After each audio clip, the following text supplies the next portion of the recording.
जी। हम आते हैं अब भूतपूर्व स्वर्गीय जी। मुख्यमंत्री डॉक्टर जगन्नाथ मिश्रा जी, के बारे में। जरूर जरूर जरूर। जब वो जिंदा थे तो मुझे याद नहीं जब आ वो रहा जीवित थे। जीवित थे तो जी। हम एक बार उनसे मिले भी हुए हैं सरकारी आवास जी, में। जी, याद जी। नहीं आ रहा है, मैं जी। बच्चा ही थे। जी जी तो उनका जो कार्य प्रणाली के टाइम में जो राजनीति था, जी अभी जो चल रहा है, जी, इसमें कुछ आप बहुत अंतर हो चुका है। जैसे कर्पूरी ठाकुर जी राजनीतिक प्रतिद्वंदी थे मेरे पिताजी के, लेकिन कर्पूरी ठाकुर जी के बेटी के विवाह में हम लोग भगवान की कृपा से एक अच्छे घर से आते हैं, समृद्ध घर से आते हैं। कर्पूरी ठाकुर जी ने हमारे पिताजी को संपर्क किया तो उनकी बेटी के विवाह का सारा खर्च मेरे पिताजी ने उठाया।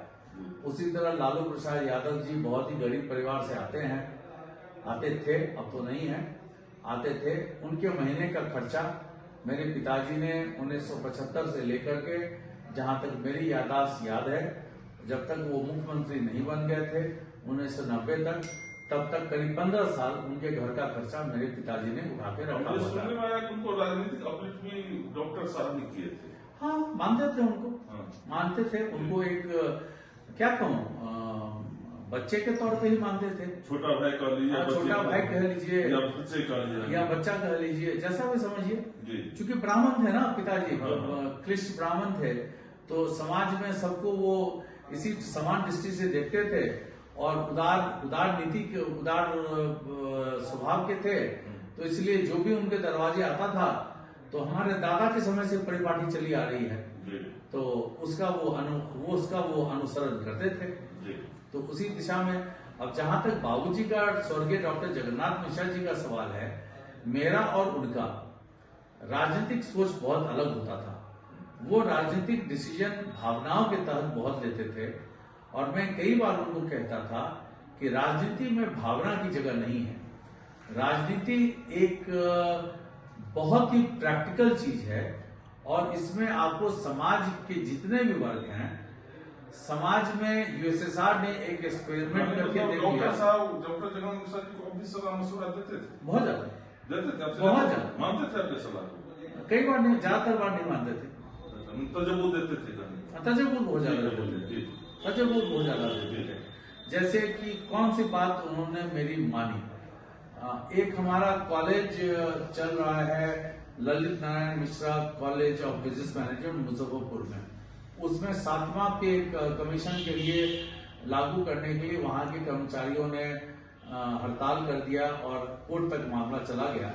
तो मैंने अपने पिताजी को कहा कि गरीब हैं सब, उनको 7वां पे कमीशन दे ही दीजिएगा तो क्या जाता है। तो अंतिम मुझे यही याद है जो उन्होंने मेरी बात मानी। ये बात शायद 2007-2008 की होगी, ठीक है। अंतिम बात मुझे यही याद है। राजनीतिक तौर पर उन्होंने कौन सी बात मेरी नहीं मानी, ये मुझे अच्छी तरह याद है। 1990 में जब कांग्रेस विधानसभा हार गई थी और वो राज्यसभा के भी सदस्य थे और वो उस समय बिहार विधानसभा के भी सदस्य हो गए थे, तो मैंने पिताजी को ये कहा कि पिताजी, अब आप 3 बार बिहार के मुख्यमंत्री हो चुके हैं, बिहार में अब आपके लिए पाने के लिए कुछ नहीं रहा, अब बिहार से बाहर निकलिए और केंद्रीय राजनीति में आइए। ठीक है, केंद्रीय मंत्री बहुत बात बने, लेकिन पिताजी ने मेरी बात नहीं सुनी और वो, उनको पता नहीं क्यों राज्य की राजनीति से कुछ ज्यादा ही मोह था। उन्होंने राज्यसभा का पद त्याग दिया और वो बिहार विधानसभा में नेता विरोधी दल के रूप में यहाँ पर आ गए, जो उन्होंने मेरी बात नहीं मानी। अगर वो राज्यसभा का सीट नहीं त्यागते तो जब नरसिम्हा राव जी की सरकार बनी और सीताराम केसरी जी जब मंत्री बने तो उनके ही समकक्ष, वो सीताराम केसरी के ही समकक्ष वो मंत्री होते।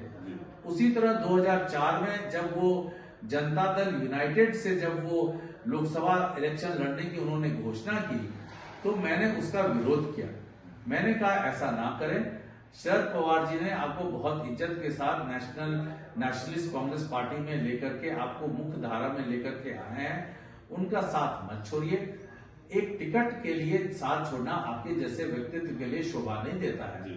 मैंने ये भी सुझाव उनको दिया, लेकिन उनकी अपनी कारणें, और वो मेरे पिता ही थे, मैं तो उनका पिता था नहीं, तो आपको लगता है कि आपका सलाह नहीं माने तो उससे उनको नुकसान झेलना बहुत ज्यादा, बहुत ज्यादा। आपको मानते हैं कि नहीं मानने से बहुत ज्यादा। जैसे वाटर स्कैम में उनको जो है ना मनगढ़ंत तरीके से फंसाया गया।